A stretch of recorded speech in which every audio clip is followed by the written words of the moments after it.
Hello, good morning from Grimsby. Good morning. Why is Garnacho undroppable? Oh man. Give me just a second, guys, because I just went straight live here.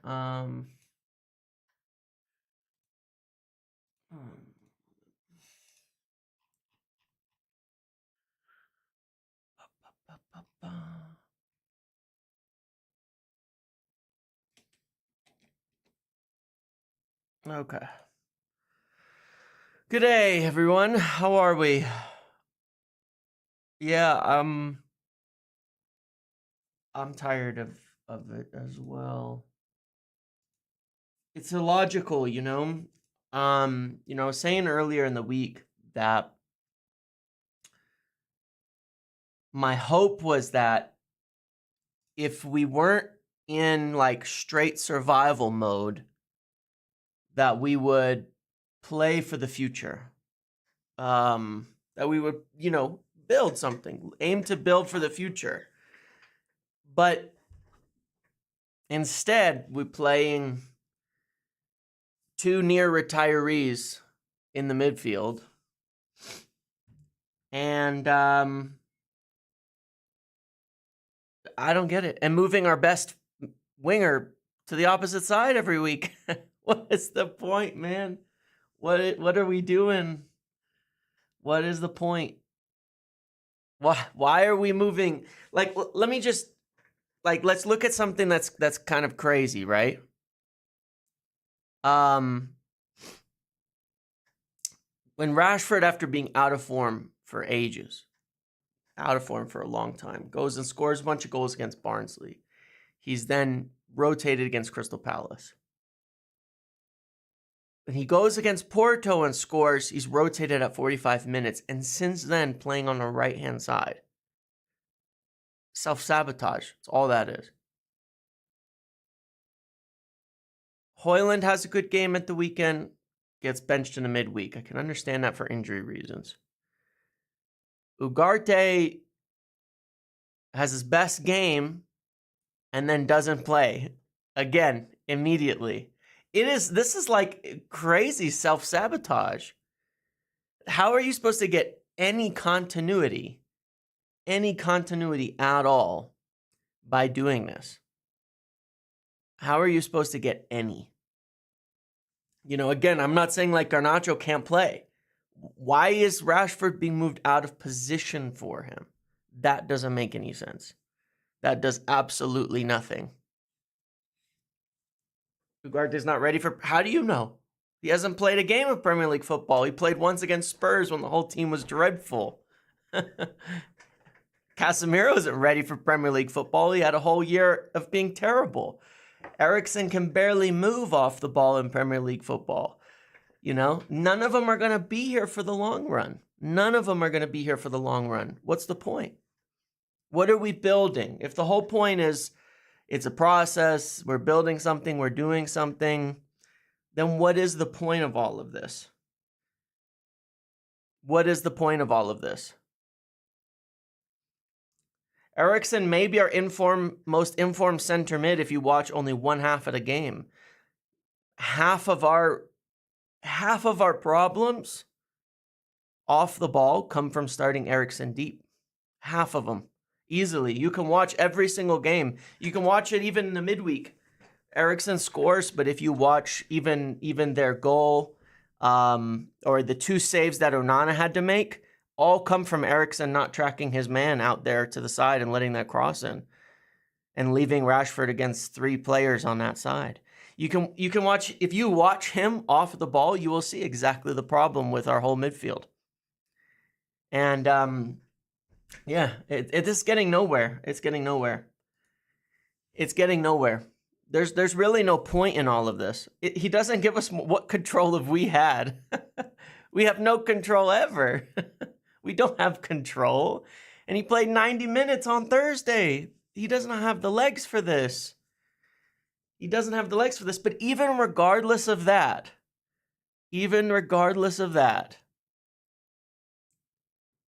Eriksen won't be here next year. He's in the final year of his contract and is very likely leaving. And even then, of course, he's he's older and he's not going to go anywhere. He's not going to be here for the long run.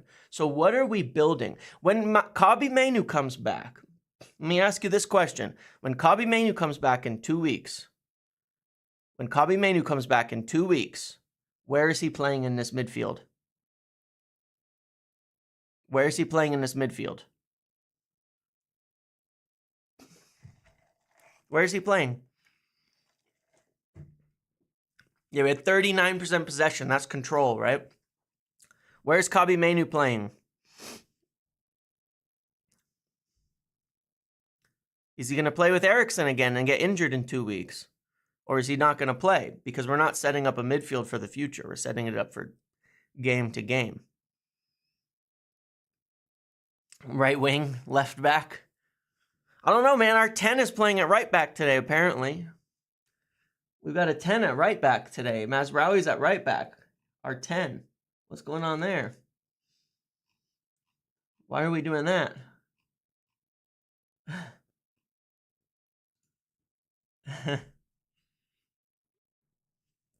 We can't have 4 attackers, so now we have 5. Because 4 was too many. Oh, I knew he was going to do it too. I knew it. Like, we regularly rotate our best players. And the thing is we can't complain about injuries. Can't complain about injuries when you play Garnacho through injury and won't rotate him. When you play Eriksson 3 games a week.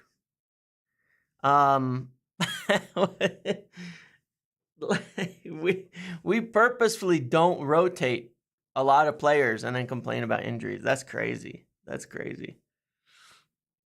is crazy.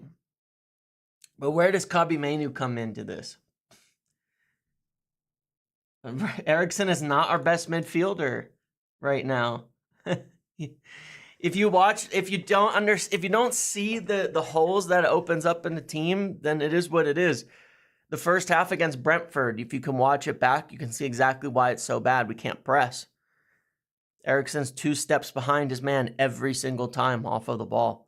If you watch pretty much the whole game against Fenerbahce, you can see it. Eriksson is 2 steps behind his man the entire game. He is no good off the ball. When he moved up to the 10, from 52 minutes to 72 minutes, United had control for those 20 minutes until Anthony came on. For those 20 minutes of the game, United had control. And the stats show it exactly. With XG, they created the most chances during that period, with control, with territorial dominance, with all of it. As soon as Eriksson was moved out of deep and into the 10, then United had control. Eriksson's great if you put him in an attacking position and not deep in the midfield. But we have to start Bruno Fernandes every game. So then we have to play Eriksson deep. So then this is what happens. We got 20 minutes. Players spend 2 minutes on the ball per match. Exactly. He doesn't have the legs for it. I don't blame him in the slightest at all. Christian Eriksen, when he was 26, was one of the hardest working midfielders I would have killed to have in any midfield. When he was 26. When he was at Tottenham, he was one of the hardest runners, hardest workers, most dynamic midfielders that could do it in the 10, do it in the 8, all over the place. He's not that player anymore. He still has a great on-ball qualities. When he plays in the 10, we can have control. When he plays deep, we're giving the other team a free ride in the midfield. You know? So, yeah, I mean, I don't know that he is acting like he has security. That's the thing, right? Why are we playing 30-year-olds when if you're building for the future and you think you're going to be here in the long run? We're taking it game to game. You know?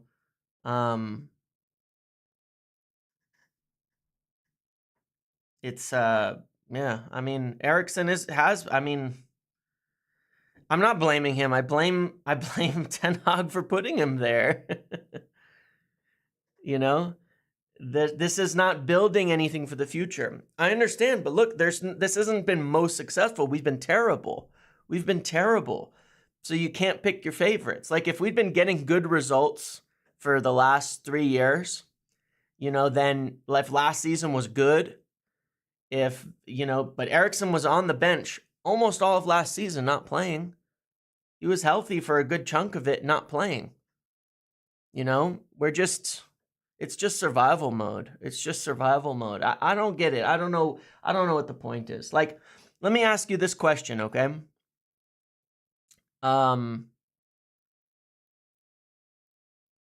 If we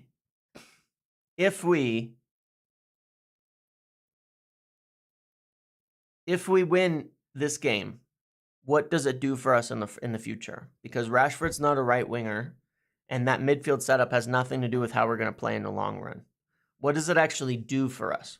What continuity, what process does it build us? We've been playing the same back five all season and losing a shitload of games. The back five isn't the problem. We've been playing the same exact back five all season, and they're just getting they're left hung out to dry by the midfield all season. So if we win, what does it actually do for this team's long-term goal of winning a title? Is this setup going to do anything for us? I don't think so. I don't see how it would. It doesn't do anything. Yeah, I agree. They're allowing this. Now, obviously, there's the reports, the talk of them still looking at managers that Chris Wheeler's article and such covered, and all of that.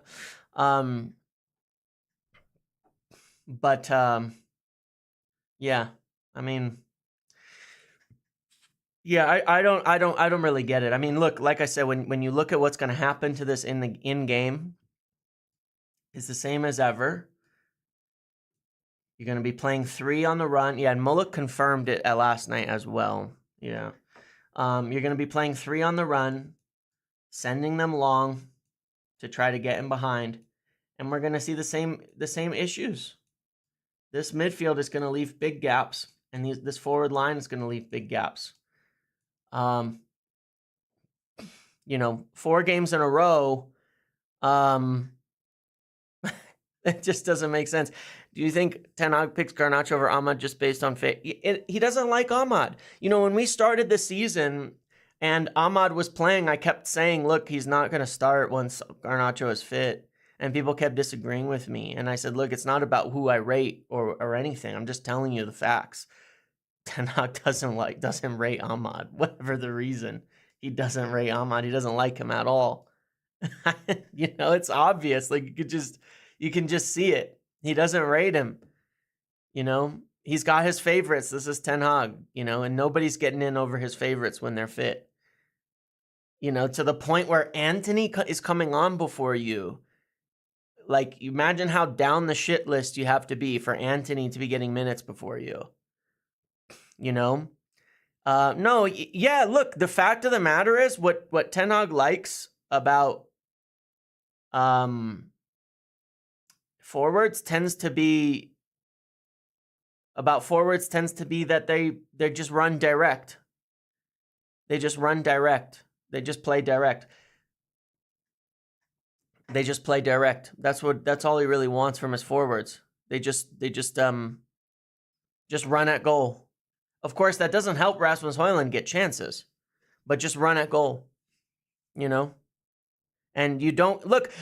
It's kind of funny because for a while, like, people were giving Rashford a real hard time about it, right? Direct forwards is great, but you don't necessarily need to play 3 with them at the same time, and you don't need to move them out of position. But he just doesn't like that archetype, obviously. He just likes this. Now, if you were still to just put Rashford in his best position, you'd still be better off with this setup. But I don't know. I honestly don't really get any of it anymore. I'm completely lost as to the point of all of this, of what we're doing. It doesn't really make sense to me.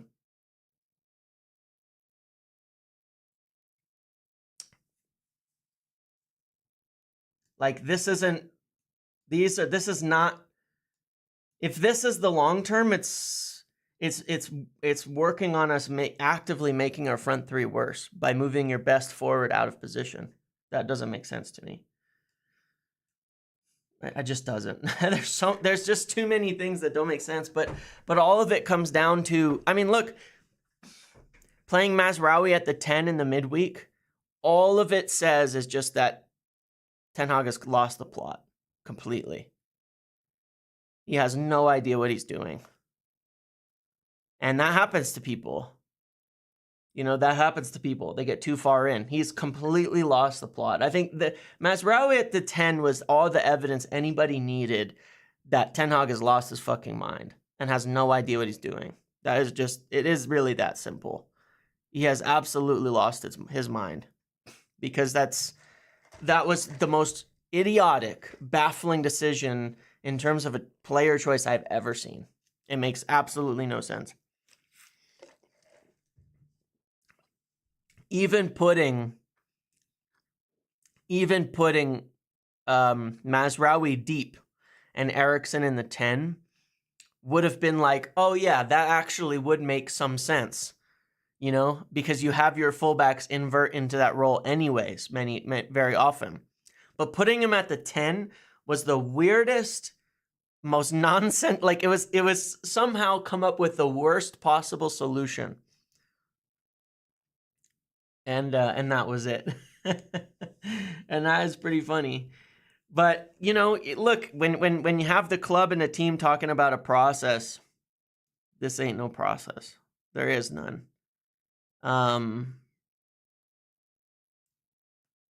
So it's just frustrating, because, you want to watch the game, you want to win.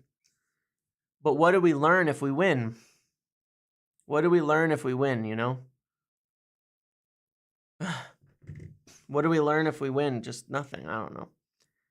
I don't know if it's Mazraoui or Dalot at right back or left back, by the way. I actually have no idea there. But in starting games, it's always been Mazraoui at the right back.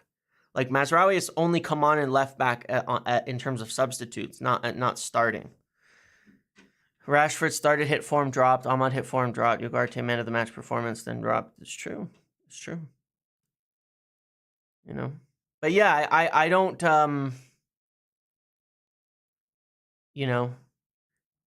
don't know. Like, what are we actually building for the future here with that? That's the issue. Like, if we win, all that means is that we're going to keep playing the same lineup. And we'll keep scraping some wins through probably with it.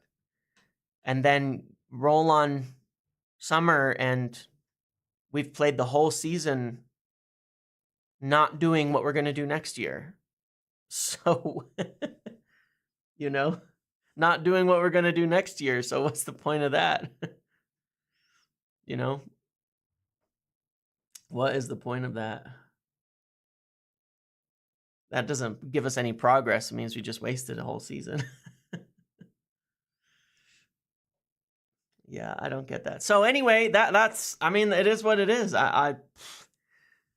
It's frustrating. I'm just, like I said many times, a lot of the positivity I've been trying to have recently has been predicated on, are we going to be at least focusing on building for the future, right? Because I don't see us winning anything this season of significance. I don't see us doing anything this season of significance. So at least we could build for the future if there's no pressure on Ineos. But it's just on Ten Hag from management. But instead, it's the opposite.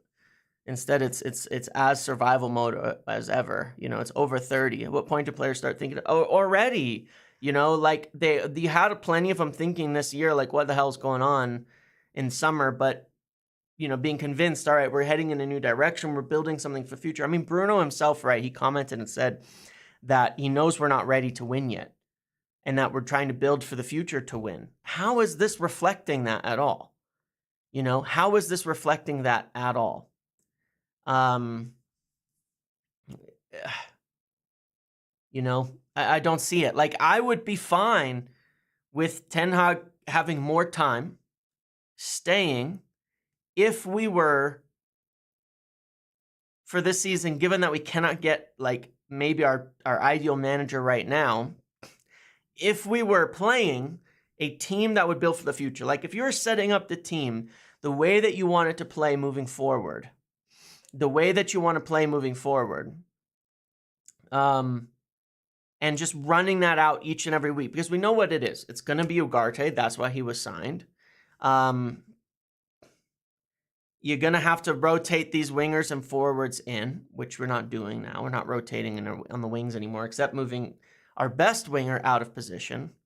If we were setting up the team the way that we wanted to play moving forward and kind of struggling through it, but getting that continuity, building that chemistry, building that experience with each other to where you could see the results and the process improving over time, the style of play improving over time, all of that, I'd be okay with it. Because then you go into the next year with a new manager and at least you've done something this year. Instead, we're just doing nothing. Yeah, we're just doing nothing for the future. It's a waste of time. So I don't get the point. I don't see the point. If it even works. And then what's even worse is if you lose with this, then you've really done nothing, because then you've not developed players. You've made it put the pressure on even worse, and you're not playing the players for the future. It's a lose-lose this way. At least if you're starting the players who you're building for the future with and not doing these insane gimmicks, then you're getting something for the future. But instead it's the opposite. So I'm going to go over here and do my watch along on Big Up. The link should be down below. I would hope you will all join. Game starts in 15 minutes, so I'll be heading over there in just a couple minutes. Also, I'm going to start it a little early there and look at the tactics board, things like that. So definitely make sure you come over and hang out with me over there. Yeah, but I just wanted to vent to little frustrations. I'm sure I'm not the only one looking at it and saying, what are we doing? What is really the point of all of this? Where are we going with this team? Where are we going with this team? So in the warm-up, it says Dalot's on the right, Mazraoui on the left. Something, again, we should have done at the start of the season. But that's what's sort of so funny about all of this, right? Is that even that, like, we were moving Dalot out of position. Like, every single thing we started the season with has already been changed. It was going to be false nine with runners around it. And then we started with Ahmad and Rashford on the left, and then a false nine. And now it's back to 3 runners up front, but then Rashford is no longer on the left, he's now on the right. So it's gone through 3 iterations up front already. So we've not built anything there. The midfield was Casemiro and Mainu, 2 hard workers with Bruno. Then it went to, and then that got dumped, and it went to Eriksen and Mainu, and now it's back to Eriksen and Casemiro.